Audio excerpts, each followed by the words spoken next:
You know, my most popular video to date is sexual, but then right up there is Jen Jones. We're not boomers, or we are not boomers. Jen Jones. Well, here's the other thing. I think everything comes in cycles. Everything comes in maybe 80-year cycles, and meaning, okay, so just as an A note arrives at a different octave in the same place, that's what happens to us.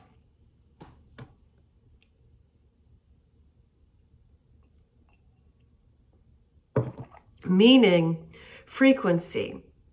So after a certain amount of octaves, after a certain amount of barcodes, I used to play music, I used to read music, but when you go along the scales and you're reading the music, to you it'd be, I guess, this way. There's your G clef, and then you have all of this, and you have the bars and the beats, and it's like a clock. Everything is that is on a round circle. You know where 12 o'clock is and 6 o'clock is, and the quarter.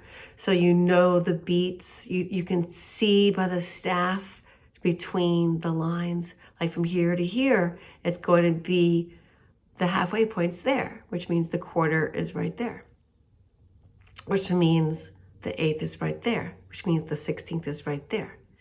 And then we all know adagio, staccato, and all of that. So you have to learn these Latin, Italian terms in order to know what it is the composer wanted you to do when you played it.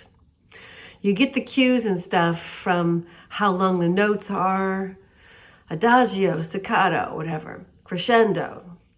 But what I'm telling you is that everything is in cycles. And like music, we are too. And to create harmony, I suppose. I think the universe loves harmony. We are part of the universe. So stop looking at the societal crap and the norms and start looking at your own life itself. So I'm more like the Gen X now, I think. No, maybe sorry. I'm more like the Gen Zs. The Gen Z is me. So I have side jobs, side hustles. I spill the tea. And my side hustle is cat sitting. So I'm doing it right now. And over the years, if you look at my videos, you'll see that I've been in this space. They have been fixing it up. This is one of the cats. So we're going to do 9 days of cat sitting. This is Simon. Simon's never really been introduced formally. He bosses the house. He's shy. He actually didn't take a lot of people into his life. Like he started off with less people, and now he prefers it that way. Rather than give me more people, please, he has his dose of people. So I'm not going to shame him. I might pet you, but I'm not going to put you on camera. He's looking at me. He's looking at me with the most marvelous eyes. And he's in the chair, the coveted chair. And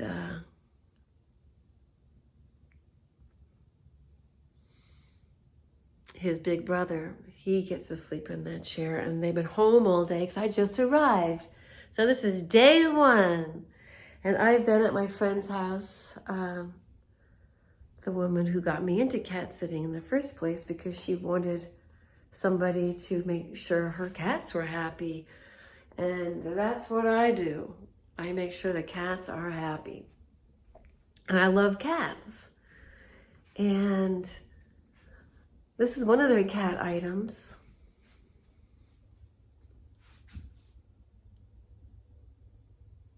Isn't that neat? And then that's my friend doing her thing in Italy. She's got the smile on her face, looking up with the black glasses. Yeah, I love cats.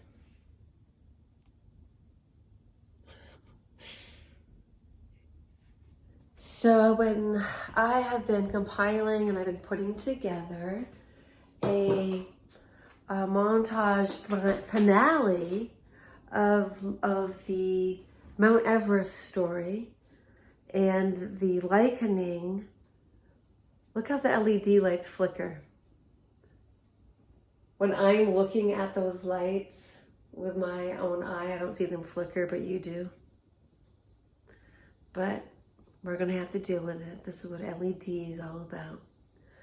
But anyway, the Mount Everest story is when you climb, it's a correlation of turning it into metaphor so that when you as a child of an adult narcissist is actually coming to terms with what happened to you, how you had a stolen childhood essentially, and to see me drinking makes me sort of trepidatious because people who are alcoholics might get triggered.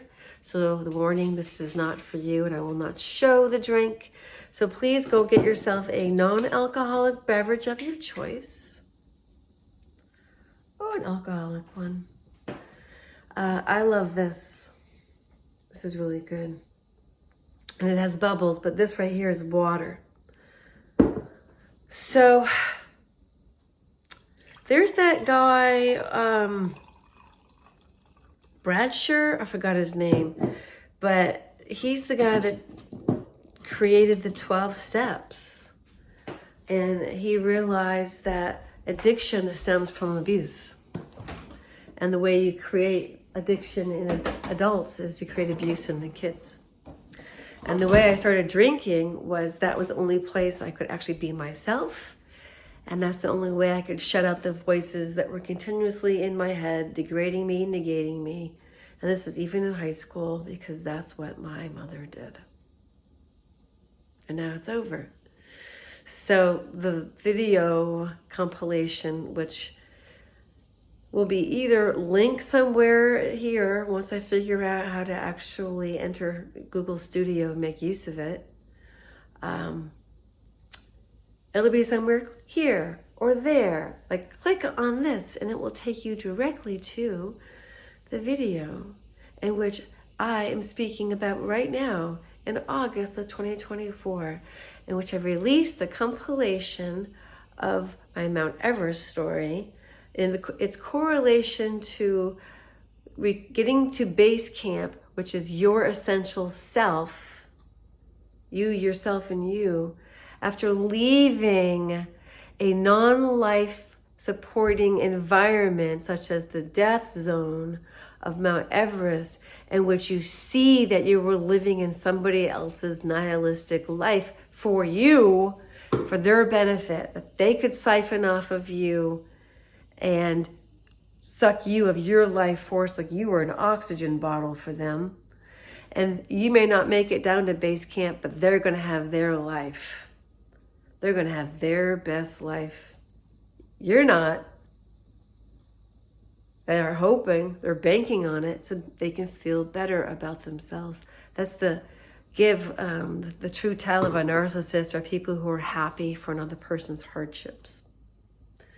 And I've heard, oh, that's karma, as if that word itself is some sort of passport to forgiveness for judgment. What happens if karma is bull crap, okay? It's being weaponized. So let all people have as much joy and goodwill as possible. Wish everybody a lovely life. It's not just you that deserves one. Say, I wish this for myself and 10 times more to others in the world. May their life be filled with grace and goodness. You count the goodness of your life. So Once you get started on that recovery, when you're going down from the death zone, meaning you're no longer playing in the narcissist foolish game, you're claiming yourself, you know who you are, you know what you've been through, you know in a family, you're in a dysfunctional family, and people are still playing in the game. Nobody has to agree with you, nor did you ever experience the narcissist being happy for you. So why should things be different now? Do your thing. Do your thing. And it's kind of fun. And bless all those that are doing their thing too. I'm grateful that I have siblings who are just getting themselves by one way or another, financially, seemingly secure or not. It doesn't matter. We're alive. And I'm the youngest. At 61, born in 1963, and I wasn't a boomer when I was growing up. They didn't have us in that category. It changed. They moved the goalposts, just like narcissists do. And all these people go, well, Wikipedia says until 1965. I go, oh yeah? They changed it, mofos. They changed it. I'm primary source material.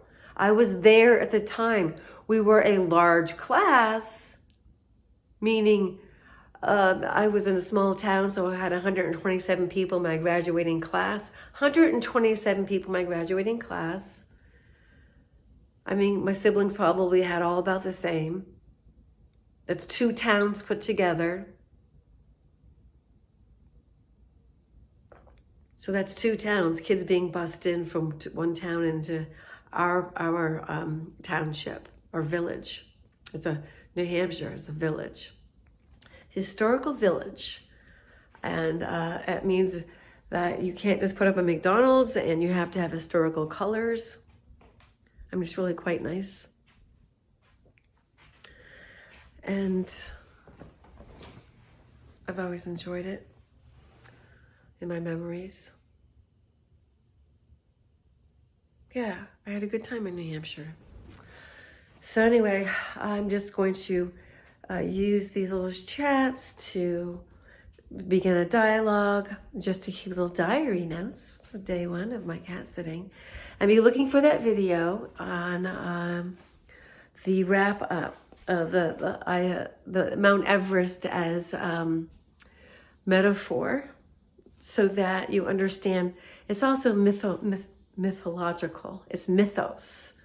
If you look at your life as mythos, it allows for the mystery and experience of it to be more like the hero's journey. And with a hero's journey, you don't fret and stay in the calamitous feelings of feeling pissed off about the wrongdoing.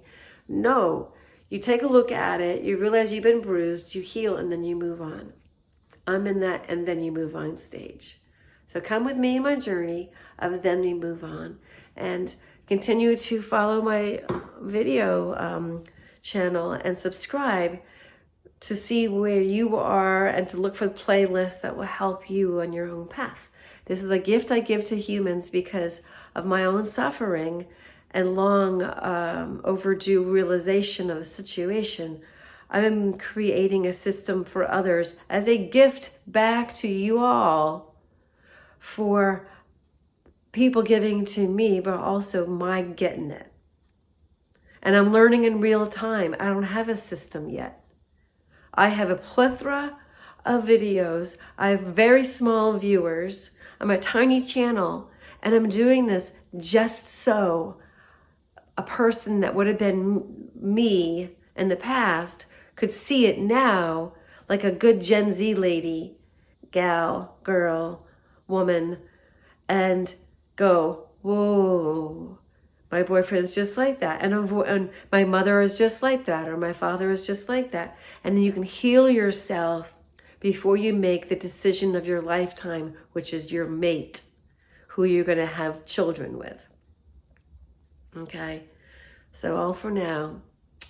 Love yourself first and foremost, but then also connect to the earth and all living creatures, And be grateful for all the goodness you have in your life and all the blessings.